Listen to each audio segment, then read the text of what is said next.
So my dear student, आज का discussion start करते हैं। आज है हमारी 13 सितंबर, सैटरडे। और आज का हमारा टॉपिक है जेंडर इक्वालिटी। वेरी ऑफन ये जो टॉपिक है ये आपका वेरियस एग्जाम्स के अंदर पूछा जाता है, इंक्लूडिंग हमारा सीएपीएफ के एग्जाम के अंदर। तो इसको थोड़ा सा अच्छे से देखेंगे। ऐसे राइटिंग हो गया, आर्ग्यूमेंट राइटिंग हो गया, दोनों के अंदर ये टॉपिक हमारा पूछा जाता है। ठीक है, तो स्टार्ट करते हैं with a very beautiful quote by B R Ambedkar. यहाँ पे आई लिख दिया, कोई बात नहीं, काट देते हैं। ठीक है। I measure the progress of a community by the degree of process which woman has achieved। तो यहाँ पे जेंडर इक्वालिटी की बात की गई है। बी आर अम्बेडकर जी साफ साफ शब्दों में यहाँ पे कहते हैं कि किसी भी अगर सोसाइटी का अगर प्रोग्रेस नापनी है तो जस्ट वहाँ पे मेजर करो कि वहाँ की जो वुमेन है वो कितनी एम्पावर है, वुमेन ने कितना अचीव कर लिया है। उसी से आपको जो है वहाँ की प्रोग्रेस पता चल जाएगी। तो यहाँ पे अगर आप कंपैरिजन करना चाहे तो अगर यूएस से और यहाँ पे आप पाकिस्तान का कंपैरिजन करो, यूएस से और पाकिस्तान का अगर कंपैरिजन करो, इंडिया का नहीं, तो आप पाओगे क्या कि वुमेन को जो मोर फ्रीडम है, मोर राइट्स है, वो यूएसए के अंदर ज्यादा प्रोवाइड करा रखे हैं कंपैरेटिवली टू पाकिस्तान या किसी भी साउथ एशियन जो कंट्रीज है इंक्लूडिंग इंडिया उसके अंदर। तो ये अपने आप में बी आर अम्बेडकर जी के कोट को प्रूव करता है। और ऐसा होता क्यों है? ऐसा होता है इसलिए कि 50% जो हमारी पॉपुलेशन है दे आर वुमेन। वो कौन है? हमारी वुमेन है। जब 50% पॉपुलेशन जो हमारी है एम्पावर नहीं होगी, वो जब 50% हमारी पॉपुलेशन एम्पावर नहीं होगी तो वो देश जो है कैसे एम्पावर हो जाएगा? तो अगर हमें न्यू इंडिया क्रिएट करना है, अगर हमें न्यू इंडिया क्रिएट करना है, then we should empower first our women. ठीक है, तो उसी डायरेक्शन में ये हमारा आज का एडिटोरियल है। ये जो डायमेंशन है ये बेसिकली ट्राइबल वुमेन को फोकस करके और ट्राइबल वुमेन का स्पेशली प्रॉपर्टी राइट को फोकस करके लिखा गया है। तो इसको थोड़ा सा हम अच्छे समझेंगे हर एक एंगल से। ठीक है, तो अभी 17 जुलाई 2025 को सुप्रीम कोर्ट की एक बहुत इंपॉर्टेंट जो है जजमेंट आई थी। उसके जजमेंट का नाम क्या था? Ramcharan versus others versus Sukhram and others. तो ये जो जजमेंट थी इसके अंदर जो जो केस था, उस केस के अंदर क्या था कि एक गौड़ कम्युनिटी थी। गौड़ कम्युनिटी आपको पता है छत्तीसगढ़ के अंदर रहती है। तो एक वुमेन्स जो थी उसकी जो है मृत्यु हो गई थी। तो मृत्यु के बाद उस वुमेन की जो है डेथ हो गई थी। डेथ के बाद उसके जो बच्चे थे वो अपनी नाना की प्रॉपर्टी चाहते थे, मैटरनल ग्रैंडफादर प्रॉपर्टी, मतलब नाना की प्रॉपर्टी चाहते थे। तो वुमेन की डेथ हो गई, वुमेन के पास जो बच्चे थे वो बच्चे चाहते थे क्या कि जो नाना की प्रॉपर्टी है उसमें से थोड़ा सा उन्हें हिस्सा मिल जाए। ठीक है, अब जो लोअर कोर्ट था, जो ट्रायल और फर्स्ट अपीलेट कोर्ट होता है, उसने इस क्लेम को रिजेक्ट कर दिया। क्यों रिजेक्ट कर दिया? क्योंकि जो गोंड ट्राइब है वो मैट्रिलिनियन ट्राइब नहीं, वो पैट्रिलिनियन ट्राइब है। मतलब क्या कि अगर पिता की मृत्यु, पिता की जो प्रॉपर्टी होती है उस पर बेटे का राइट होता है, ये होता है हमारा पैट्रिलिनियन सिस्टम। लेकिन माता का जो फैमिली होती है, नाना हो गए, रानी हो गई, उनकी प्रॉपर्टी पे अगर वो राइट हो, वो आता है मैट्रिलिनियल के अंदर। तो जो गौंड ट्राइब है वो पैट्रिलिनियल ट्राइब है। तो इसके अंदर ये जो प्रैक्टिस है ये एक्सेप्टेबल नहीं है। इसकी ये करके सो जो लोअर कोर्ट था उसने इसको रिजेक्ट कर दिया। लेकिन जो सुप्रीम कोर्ट था उसने जो है इसको बोला कि नहीं, डॉटर जो है, जो एक बेटी है, उसको भी अपने पिता की संपत्ति में से इक्वल अधिकार होगा और ये उसके right to fundamental right to equality के अंदर आता है।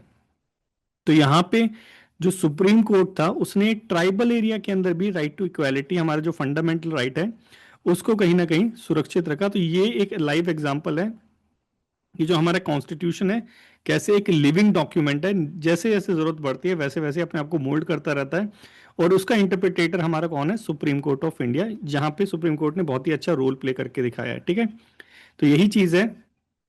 कोर्ट ने जो डॉटर थी उसके बच्चे थे उनको इक्वल शेयर दिया प्रॉपर्टी के अंदर और बोला कि ये जो पुराना कस्टम है, जो ट्राइबल कस्टम है, जो अगर डिस्क्रिमिनेटरी होगा, जो हमारा ट्राइबल कस्टम है वो अगर डिस्क्रिमिनेटरी होगा तो वो भी एक्सेप्टेबल नहीं होगा। और इसका बहुत अच्छा एग्जाम्पल हमारा ये रामचरण केस। ठीक है, रामचरण केस के अंदर सुप्रीम कोर्ट ने जो है राइट टू इक्वालिटी वुमेन को स्पेशली एम्पावर करा in case of property right, कि जो वुमेन है, वुमेन को भी अपने माता पिता की जो संपत्ति होती है उसमें से हिस्सा लेने का अधिकार है। ये सुप्रीम कोर्ट ने ट्राइबल केस के अंदर ये करवाया। अब ट्राइबल जो थे, क्यों ट्राइबल वुमेन को जो है ये जो राइट टू प्रॉपर्टी थी ये डिनाई किया गया? क्योंकि ट्राइबल कम्युनिटी के अंदर, ट्राइबल कम्युनिटी आपको पता है हमारा जो भारत है, मिडिल भारत जो है, स्पेशली उनके जो खुद के लॉज होते हैं, कस्टमरी लॉज होते हैं, और उनको हमारे यहाँ पे जो है हमारे कॉन्स्टिट्यूशन के अंदर जो है प्रोटेक्शन भी प्रोवाइड कराई गई है उनके कस्टमरी लॉज को। ठीक है, तो जो हमारे शेड्यूल एरियाज हैं जैसे छत्तीसगढ़ हो गया, झारखंड हो गया, उड़ीसा हो गया, वहां पे स्पेशली कस्टमरी जो लॉज हैं वो फॉलो किए जाते हैं। अब उस कस्टमरी लॉज के अकॉर्डिंग जो है वुमेन जो होगी, जो हम डॉटर होगी, वो किसी भी प्रॉपर्टी को इनहेरिट नहीं करेगी। जो कस्टमरी लॉज है उसके अकॉर्डिंग जो पेरेंट्स के जो प्रॉपर्टी होती है उसके ऊपर जो बेटी होती है उसका कोई भी अधिकार नहीं होगा।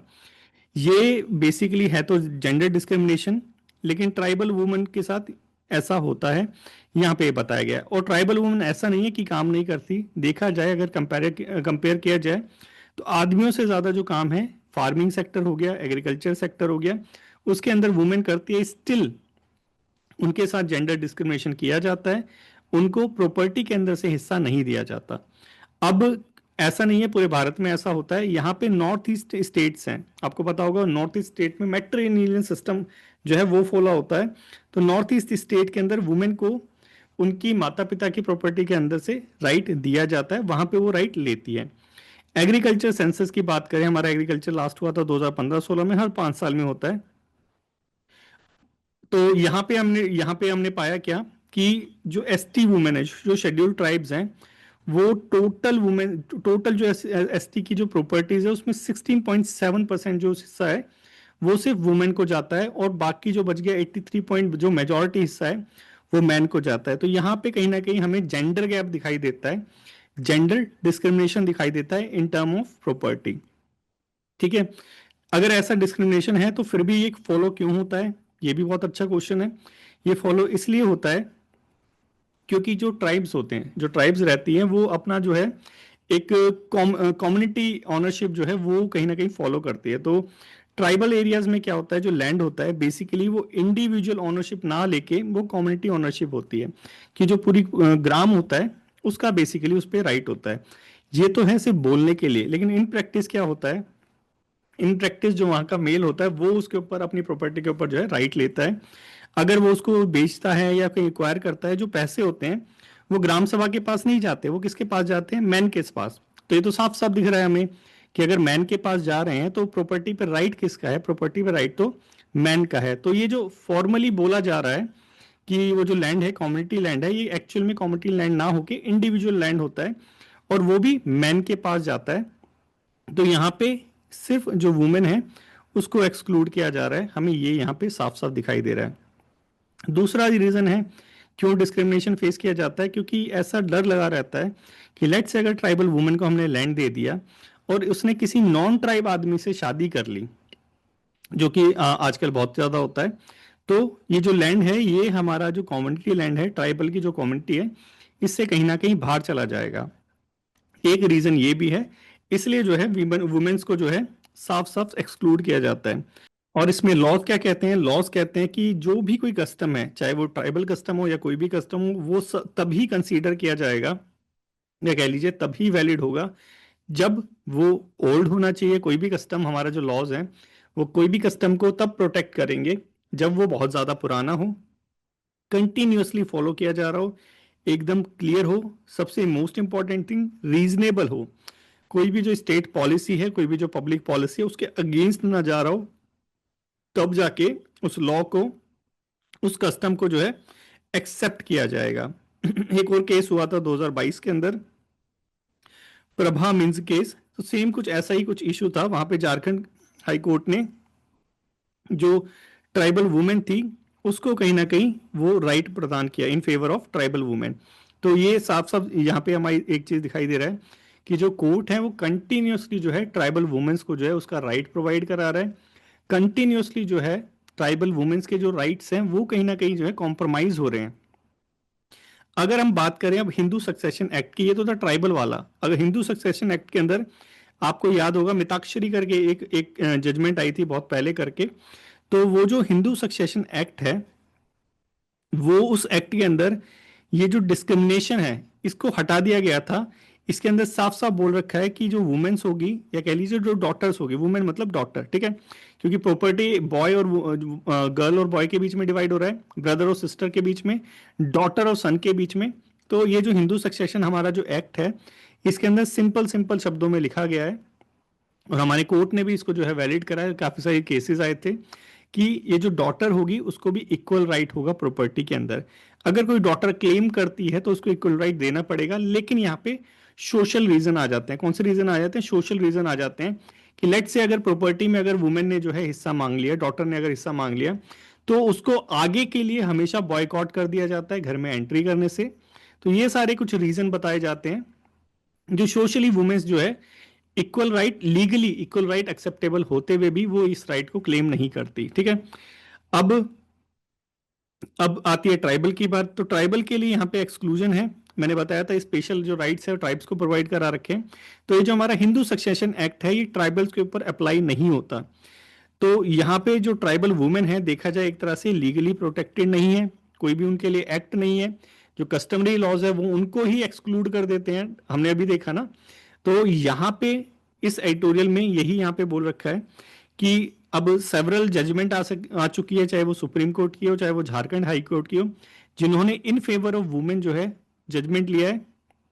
तो यहाँ पे अब कुछ हमें एक जैसे हिंदू सक्सेशन एक्ट है ऐसे सेपरेट ट्राइबल सक्सेशन एक्ट जो है लाने की जरूरत है, ताकि जो इनहेरिटेंस राइट है लीगली ट्राइबल वुमेन को प्रोवाइड कराया जा सके, ताकि ये जो जेंडर डिस्क्रिमिनेशन है इसको रिमूव करा जा सके। हमारे कॉन्स्टिट्यूशन ने हमें जो राइट टू इक्वालिटी प्रोवाइड करा रखी है उसको एक्चुअली ऑन द ग्राउंड हम एक्सरसाइज करें।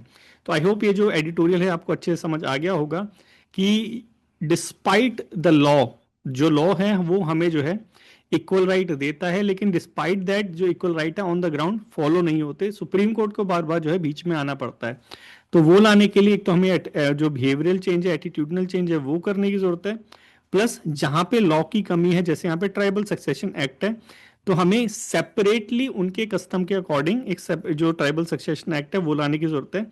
क्योंकि हमारे सुप्रीम कोर्ट ने रिकॉग्नाइज भी कर दिया है कि ये क्या है, हमारा फंडामेंटल राइट टू इक्वालिटी है वुमेन्स का, ट्राइबल वुमेन का। तो ये सारी चीजें आई होप आपको अच्छे से समझ आ गई होगी। अगर आ गई है तो ये जो टॉपिक है इस पे लिखने का ट्राई करो। नेक्स्ट चलें। नेक्स्ट है हमारा पीआईबी का, और ये अभी सितंबर का ही चल रहा है। तो हमारा ये पीआईबी है आदि वाणी के ऊपर। आदि से हमारा आदिवासी हो गया, वाणी से होगी जो आवाज होती है। तो अभी इंडिया के अंदर जो है फर्स्ट एआई पावर ट्रांसलेटर जो है ट्राइबल लैंग्वेज के लिए लाया गया है। फर्स्ट जो ये ट्रांसलेटर है उसका नाम क्या है? उसी का नाम है ये आदिवाणी। ठीक है। तो ऐसे ही क्वेश्चन कुछ पूछे जाते हैं, आदिवाणी क्या है? डेफिनेटली ये क्या है? ट्रांसलेटर है फॉर एम्पावरिंग द ट्राइबल जनजाति। लॉन्च किसने किया है? मिनिस्ट्री ऑफ ट्राइबल अफेयर ने इसको लॉन्च किया है। टेक्स्ट और स्पीच ट्रांसलेशन, लर्निंग मॉडल जैसे चैट जीपीटी होता है, यहाँ पे डिजिटलाइजेशन भी होगा फोकलोर का। क्यों? क्योंकि वो ट्राइबल उसमें कन्वर्ट करेगा। गवर्नमेंट वाइज ये सारी चीजें होंगी। बेसिकली देखा जाए तो ट्राइबल को जो है लर्निंग मॉड्यूल में या कह लीजिए मेन स्ट्रीम में लाने का एक प्रयास है आदिवाणी। ठीक है। इसके अंदर हमारे कुछ गवर्नमेंट के मल्टी गवर्नमेंट विजन्स हैं जो इंक्लूड होते हैं, जैसे डिजिटल इंडिया वाला, एक भारत सशक्त भारत, पीएम जनमान, आदि कर्मयोगी अभियान जो हमने देख भी लिया है, और धरती आबा ये भी देख लिया है हमने। तो ये सारे जो इनिशिएटिव है इसके अंदर इंक्लूड होते हैं आदिवानी। इन सब गवर्नमेंट इनिशिएटिव को सपोर्ट भी करेगा। तो कभी कभी दो स्टेटमेंट बना के पूछ लिया जाता है कि आदिवाणी जो है क्या इस इनिशिएटिव को भी सपोर्ट करेगा? तो डेफिनेटली यहाँ पे लिखा हुआ है डेफिनेटली सपोर्ट करेगा। सो क्या चीज़ है आदिवाणी? AI empower translator. ठीक है, ट्राइबल लैंग्वेज के लिए। नेक्स्ट चलें। नेक्स्ट है हमारा स्वच्छ वायु सर्वेक्षण अवार्ड। तो देखो आपको पता है एक तो वेटलैंड हो गया, एक हमारा जो हो गया पॉल्यूशन वाला हो गया। तो उसके लिए जो है मिनिस्ट्री ऑफ फॉरेस्ट जो है, हमारी ministry of environment forest and climate change जो है ये अवार्ड निकालती है, स्वच्छ वायु सर्वेक्षण अवार्ड। याद ये करना है कि भाई दिया किसको गया है, ऐसी यहाँ पे रैंकिंग पूछी जाती है। तो टॉप रैंक सिटीज जो जिन्होंने पॉल्यूशन कंट्रोल करा है उसमें है सबसे कैटेगरी 1 में। इसमें 3 कैटेगरी डिवाइड की गई है पॉपुलेशन के बेस में। तो सबसे पहली जो कैटेगरी है उसमें रैंक 1 है हमारा इंदौर। मतलब पॉपुलेशन के मामले में सबसे पॉल्यूशन के मामले में जो सबसे कम पॉल्यूशन है वो आती है हमारी इंदौर के अंदर। सेकंड कैटेगरी में फर्स्ट रैंक है अमरावती की। थर्ड कैटेगरी में 3 लाख से कम पॉपुलेशन जहाँ पे है वहाँ पे है हमारा देवास। तो ये हमारी 3 जो है हमारी सिटीज हैं जहाँ पे मिनिमम पॉल्यूशन है। नेक्स्ट आता है ये वेटलैंड क्रेडिएशन का। वेटलैंड सिटी में जो अभी रिसेंटली इंदौर और उदयपुर ने इंटरनेशनल रिकॉग्निशन जो है एक्सेप्ट करा है, रिसीव करा है अंडर रामसर कन्वेंशन। तो यही यहाँ पे मेन, यहाँ पे इंपॉर्टेंट न्यूज़ है इसके अंदर। और बाकी ये थोड़ी छोटी मोटी है कि एक पेड़ माँ के नाम 75 करोड़ पेड़ लगाने का जो है टारगेट है। नगर वन योजना 75 अर्बन फॉरेस्ट क्रिएट करने का जो है टारगेट है। तो ये छोटी छोटी चीजें हैं, थोड़ा थोड़ा याद रखना। कभी कभी पेपर में पूछ लेता है, इसको भी रिवाइज कर लेंगे कभी ना कभी। तो यही है आज के डेली डिस्पैच के अंदर। आई होप आपको अच्छे समझ आ गया होगा। आया हो तो लाइक शेयर और कमेंट करना मत भूलना। Thank you so much.